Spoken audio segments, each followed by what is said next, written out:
বলছি আপনি অপরিচিত।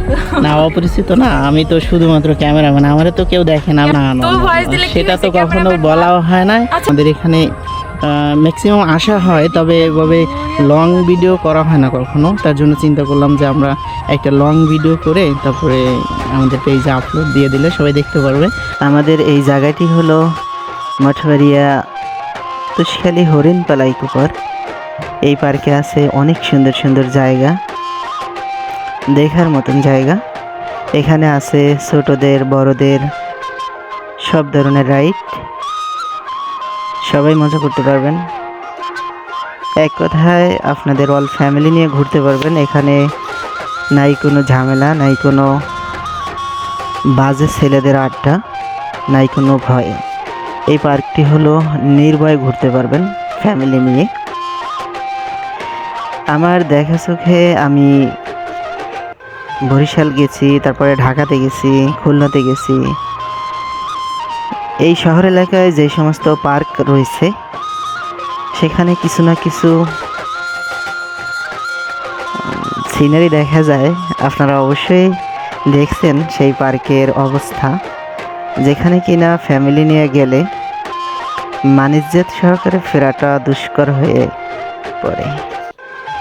আর আমাদের এই পার্কটি তার থেকে একেবারেই ভিন্ন রকমের একটি পার্ক।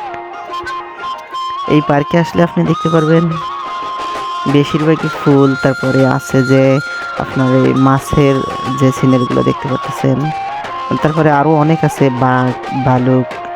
তারপরে এখানে আসলে আরেকটা জিনিস দেখতে পারবেন, সেটা হলো জ্যান্ত হরিণ দেখতে পারবেন।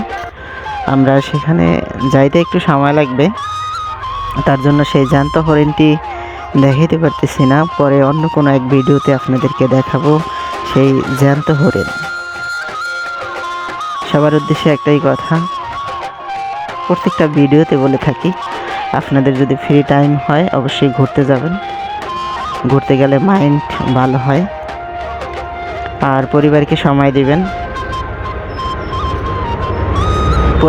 সপরিবার নিয়ে আপনারা ঘুরতে আসবেন। এখানে আমাদের এই পার্কে 30 টাকা করে টিকিট কাটতে হয়। আমরা যে সময় ঢুকছি এই পার্কে তখন একেবারেই লোকজন ছিল না, তখন এই পার্কটি ছিল বন্ধ।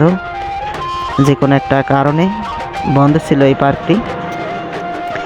এখন এই পরিবেশে আপনাদেরকে ভিডিও করে দেখাইতেছি। তো নেক্সট টাইমে এই পার্কটি খুলে দেবে। যে কোনো একটা সমস্যা ছিল, সেই সমস্যা সমাধান হওয়ার পরেই পার্কটি খুলে দেবে। তো আজকের ভিডিওটা এতটুকুই। সবাই ভালো থাকবেন। আল্লাহ হাফেজ।